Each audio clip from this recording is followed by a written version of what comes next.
លោកផៃវណ្ណៈបានទម្លាយច្បាស់ថាអាឡែនសារភាពថាទុរេនលក់នៅផ្សារពូពុយនាំចូលមកពីថៃតែមន្ត្រីកបបបកស្រាយថាមកពីខេត្តកំពង់ចាមរឿងរ៉ាវបែកធ្លាយសារសម្លេងម្ចាស់កេណនី Facebook ឈ្មោះថាអាឡែនដែលគេសង្ស័យថានាំផ្លែទុរេនថៃមកលក់នៅកម្ពុជាបាននឹងកំពុងតែឡើងកម្ដៅខ្លាំងបន្ទាប់ពីនៅរសៀលថ្ងៃទី4ខែឧសភាឆ្នាំ2026នេះតាមរយៈកេណនី Facebook លោកផៃវណ្ណៈបានបង្ហោះសារនៅលើបណ្ដាញសង្គម Facebook ថា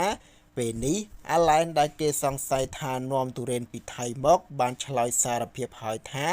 ទុរេនដែលគាត់បានដាក់លក់នៅផ្សារពូពុយខេត្តបាត់ដំបងគឺនាំមកពីថៃតាមច្រកកាប៊ីនខេត្តបាត់ដំបងក៏បគិតមិនដែរក៏ហមហាជនថាទុរេននេះនាំចូលមកពីខេត្តកំពង់ចាមតាមរយៈកេណនីរបស់លោកផៃវណ្ណៈបានបន្តទៀតថាក្រៅពីចេះដោះសារភូតផលកុហកបោកប្រាស់មហាជនតើក៏បខេត្តបាត់ដំបងចេះក្បាច់អ្វីខ្លះសំលោកជំទាវរដ្ឋមន្ត្រីក្រសួងពាណិជ្ជកម្មមេត្តាជួយពិនិត្យមើលមន្ត្រីភូតផលផងលោកបានបន្តទៀតថាចំណែកអាជ្ញាធរខេត្តបាត់ដំបងរួមទាំងសមត្ថកិច្ចពាក់ព័ន្ធតាមព្រំដែនមេត្តាពង្រឹងការនាំបន្លែផ្លែឈើស្រស់រួមទាំងផលិតផលថៃឆ្លងកាត់ព្រំដែនផងគូបញ្ជាក់ផងដែរថានៅថ្ងៃទី3ខែឧសភាឆ្នាំ